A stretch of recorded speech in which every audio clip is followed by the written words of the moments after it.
lots of questions arise. Why is the government subsidizing a water company? What is the subsidy for? How much has it earned? When did the things begin? And so I rattled off a relatively simple EIR's request. I think it had 5 questions. And a month later, we got the response.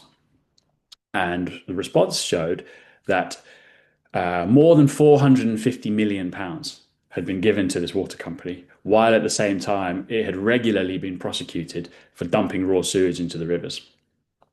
In the same period of time as it received all that public money, investors had taken £1.5 billion in dividends out of the company.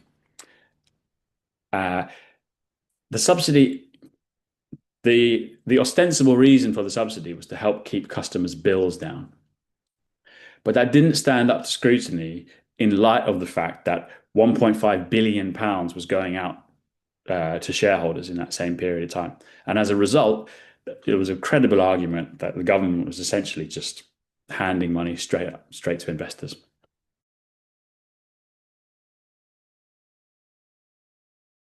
FOI has been at the core of every single suspicion machines investigation. After a year and a half using FOI laws, we sort of managed to obtain deep access to the system, the programming code, and found that it was discriminating against people with migration background, women, people with lower income, parents, and even more so people sort of at the intersection of these different categories.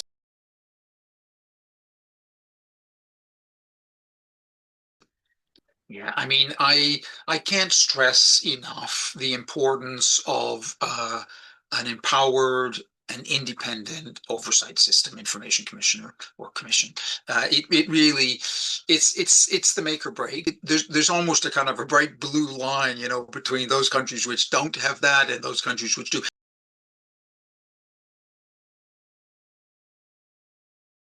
Abuja is the Federal Capital Territory, so it was very surprising to me when I went to this community that they didn't have a borehole or good water. They had to go, fetch water from a stream. It's very embarrassing to say, but yes, they had to go fetch water from somewhere else. And monies have been allocated for this project. And they came back and did the water project. So I think for us, when we amplify these things, when we highlight these things, when we spotlight these things, the government officials become scared. We have had cases of investigative journalists investigate projects and they have been offered bribe. So they know what they're doing. And it's important for us at PPDC to continue to spotlight these issues, to continue to use the FOI to continue to use the Procurement Act to spotlight the issues of corruption and positive data in procurement processes in Nigeria.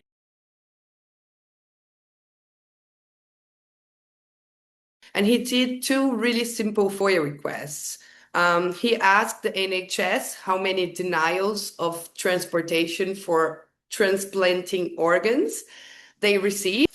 And then he also asked the Air Force all the flight logs for politicians. And matching these 2 data sets, he realized that in 3 years, over 150 lives were lost due to an absolute lack of priority in the use of public resources. And the day after he published his news stories, his news piece, the government created a regulation obliging the Air Force to always have a plane ready to go for transplanting organs. And in 1 year, almost 300 lives were saved due to these 2 very simple FOIA requests put together with the power of journalism.